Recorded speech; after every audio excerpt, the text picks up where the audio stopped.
यानंतर एक सविस्तर बातमी पाहणार आहोत। शिवसेना प्रमुख बाळासाहेब ठाकरे यांच्या जन्मशताब्दी वर्षाला प्रारंभ होतोय। आज बाळासाहेब ठाकरे यांच्या जयंतीनिमित्त माटुंगा इथल्या षण्मुखानंद सभागृहात एका कार्यक्रमाचं आयोजन करण्यात आलेलं आहे। संध्याकाळी 6 वाजता हा कार्यक्रम पार पडणार आहे। या कार्यक्रमासाठी शिवसेना पक्षप्रमुख उद्धव ठाकरे आणि त्याचबरोबर मनसे प्रमुख राज ठाकरे हे उपस्थित राहणार आहेत। आणि सध्या सुरू असलेल्या राजकीय घडामोडींच्या पार्श्वभूमीवर आज या कार्यक्रमात उद्धव ठाकरे आणि राज ठाकरे नेमकं काय बोलणार याकडे सर्वांचं लक्ष असेल।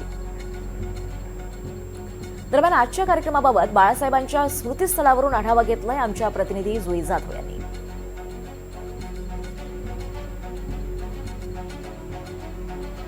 या संदर्भात आढावा घेतलाय आमचे प्रतिनिधी ऋतिक गणकवार यांनी। आपण पाहूयात।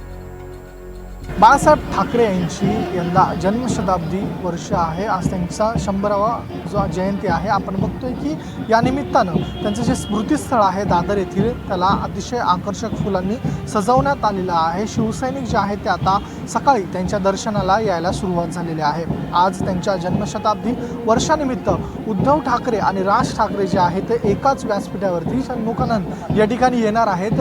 राज ठाकरे जे आहेत ते अनेक वर्षानंतर षण्मुखानंद या ठिकाणी येणार असून आपण बघितलं की कल्याण डोंबिवली येथे जो मनसेने शिंदे गटाला पाठिंबा दिलेला होता त्यामुळे काहीशी नाराजी उद्धव ठाकरेंमध्ये आपल्याला पाहायला मिळाली होती। त्यानंतर दोन्ही भाऊ जे आहेत ते एकत्र येणार आहेत। आज जन्मशताब्दी वर्ष आहे त्यानिमित्त शिवसैनिक देखील बाळासाहेब ठाकरेंना अभिवादन करण्यासाठी आलेले आहेत। काय नाव तुमचं, कुठून आलेलं आहात? मी पंढरपूर तालुका तुंगत गाव आहे माझं। शाखा प्रमुख औदुंबर दिगंबर कांबळे।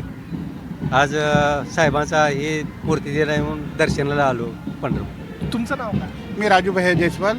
मी छत्रपती संभाजीनगरहून आलो। काय आठवणी तुमच्या बाळासाहेब? खूप काही आठवणी, खूप सांगावं इतकं आमचे हृदयस्थान आहे। आमचं दैवत मानतो आम्ही बाळासाहेबाला। आणि जोपर्यंत आम्ही कट्टर शिवसैनिक उद्धव साहेबाबरोबर आहे जगातली कुठलीही ताकद त्यांना हरू शकत नाही।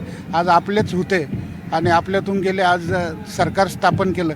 बघा बाळासाहेबांनी एक सांगितलं होतं माहिती आहे का सत्ता येते जाते पण एकदा जर नाव गेलं तर परत येत नाही। आज तुम्ही सांगा बाळासाहेबांच्या आशीर्वादाने इतकं मोठं हाताला हात धरून इतका BJP मोठा झाला।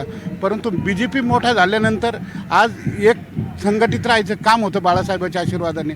सगळे काँग्रेसमधून घ्या, शिवसेनेमधून घ्या, सगळं भांडवल तयार केलं आणि एक कारखाना उभा केला आणि त्या कारखान्याचे मालक आता BJP झाले आणि हे सगळे सोशल वर्कर आहे। ते जसं सांगन तसं काम करेल। पण मला एक सांगा, तुमच्या चॅनलद्वारे सांगतो, आज उद्धव साहेब असताना 2 लाखाची कर्जमाफी कुठल्याही अटी शर्तीनं करता झाली।